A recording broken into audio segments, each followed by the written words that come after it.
Legend சரவணாவின் leader April 3 உலகமெங்கும். இன்னைக்கு தமிழ்நாடு முழுவதும் எங்கு பார்த்தாலும் பெண்களும் தாய்மார்களும் சிறு குழந்தை முதல் வயது முதிர்ந்த மூதாட்டி வரை இன்றைக்கு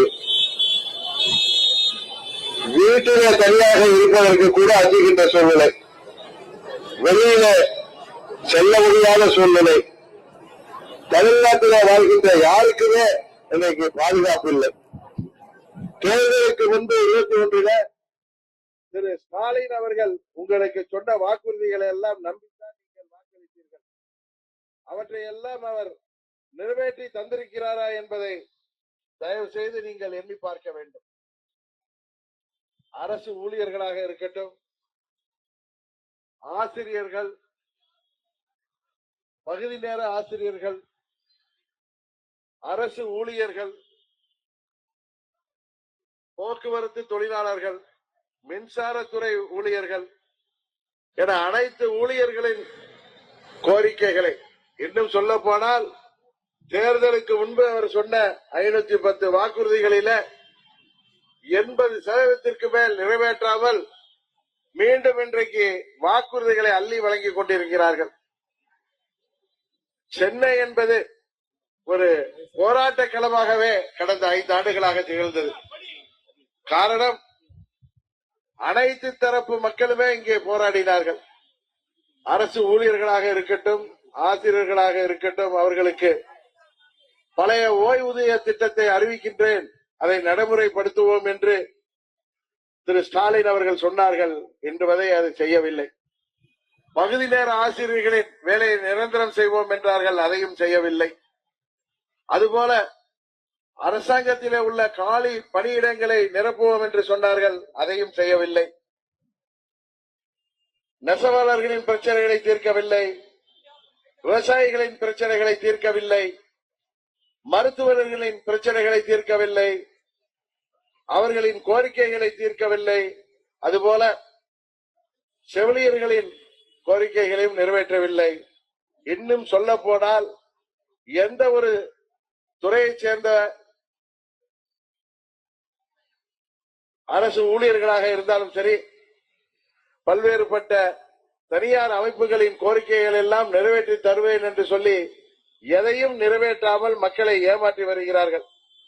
5 ஆண்டுகளிலே கொளித்து கிடைக்கின்ற செல்வத்தை வைத்துக் கொண்டு எப்படியாவது உங்களை எல்லாம் விலைக்கு வாங்கிவிடலாம் என்று திமுக ஒரு குடும்பத்தின் பிடியிலே இன்றைக்கு கட்டுப்பட்டிருக்கின்ற அந்த கட்சி மீண்டும் உங்களை எல்லாம் ஏமாற்றி ஆட்சிக்கு வந்து விடலாம் என்று நினைக்கிறார்கள்.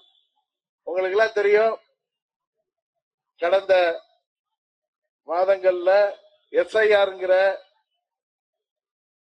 பணி நடைபெற்றது. சிறப்பு வாக்காளர்கள் சரிபார்த்தல் பணி.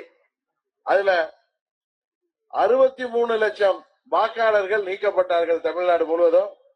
உங்க தொகுதியில கூட 73,000 வாக்காளர்கள் நீக்கப்பட்டார்கள். இறந்தவர்கள் வாக்கு, வேறு பகுதிகளே மாறியவர்கள், போலி வாக்காளர்கள், இரட்டை வாக்காளர்கள் என சென்னையில் மாத்திரமே ஒரு தொகுதிக்கு 75,000 போலி வாக்காளர்களை தேர்தல் ஆணையம் ரத்து செய்தது. அதனால்தான் இந்த தேர்தலிலே திமுக சென்னை மாநகரத்திலே மிகவும் அச்சப்பட்டுக் கொண்டிருக்கிறார்கள். இங்கே தேசிய ஜனநாயக கூட்டணி வெற்றி பெற்றுவிடும் என்கிற பயத்திலே இருக்கிறார்கள்.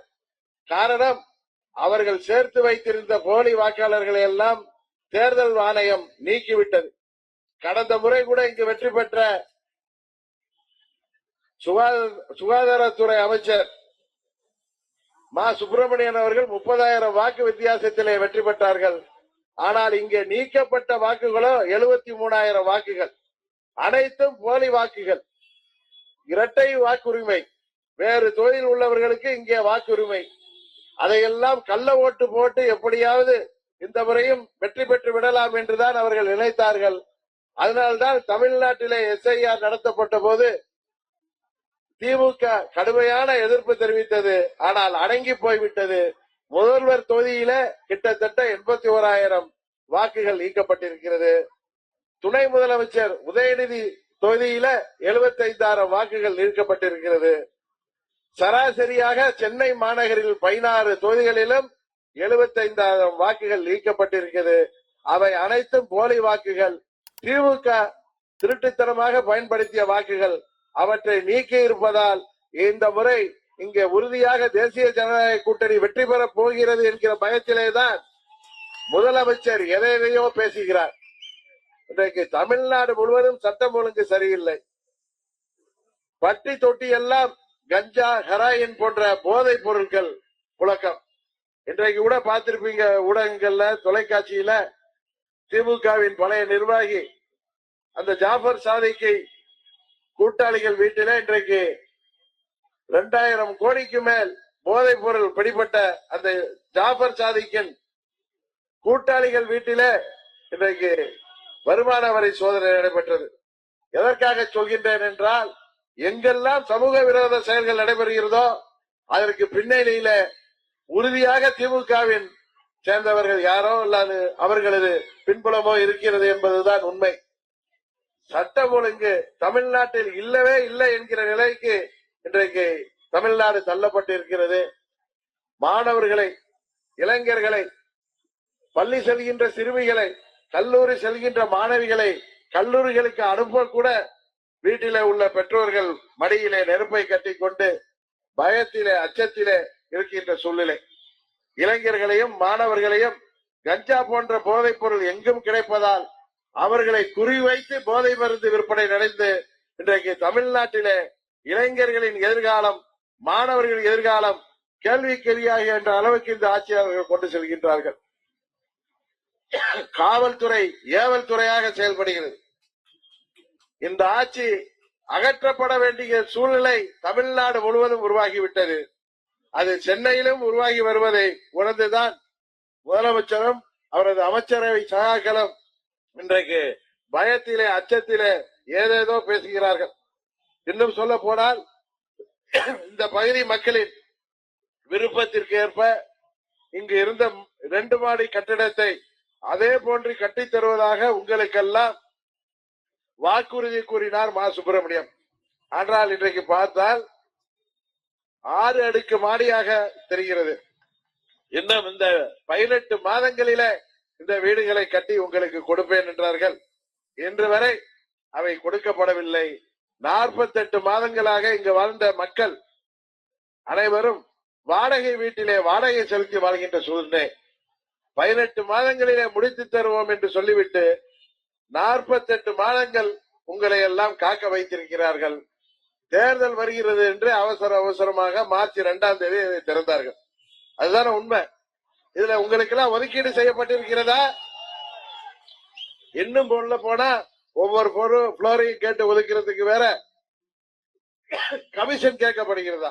எப்பெல்லாம் திமுக ஆட்சிக்கு வருதோ அப்பெல்லாம் கமிஷன் வந்துவிடும். உங்களுக்கு தெரியும், ஊழல் இன்றைக்கு இந்த ஆட்சியில பெருக்கெடுத்து ஓடிக்கொண்டிருக்கிறது.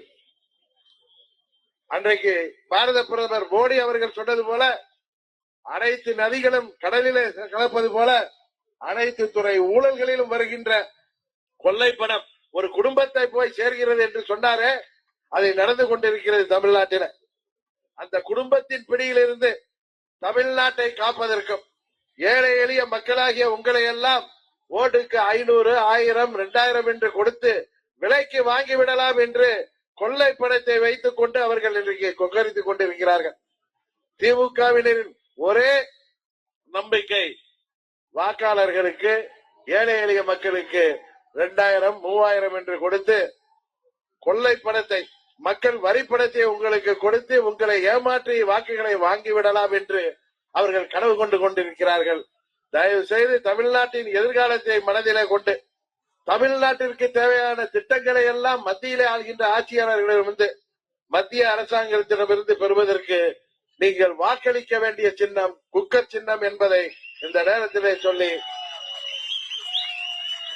இந்த முறை அம்மா அவர்கள் இருந்த பொழுது சட்டமன்ற உறுப்பினராக எப்படி நமது செந்தமிழனை நீங்கள் தேர்ந்தெடுத்தீர்களோ அதுபோல அவரை மீண்டும் தேர்ந்தெடுத்து உங்கள் சைதாப்பேட்டை தொகுதியின் அனைத்து தெருக்களின் தேவைகளை, அனைத்து வீடுகளின் தேவைகளை அறிந்து வைத்திருப்பவர் அவர்.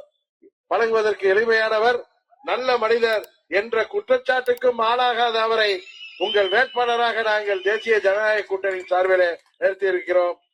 அவரை நீங்கள் குக்கர் சின்னத்திலே வாக்களித்து மாபெரும் வெற்றி பெற செய்ய வேண்டுமாய் பணிவன்போடு கேட்டு விடைபெறுகிறேன். நன்றி, வணக்கம். லெஜெண்ட் சரவணாவின் லீடர் ஏப்ரல் 3 உலகமெங்கும். மின்னம்பலம்.com தமிழின் முதல் மொபைல் பத்திரிகை.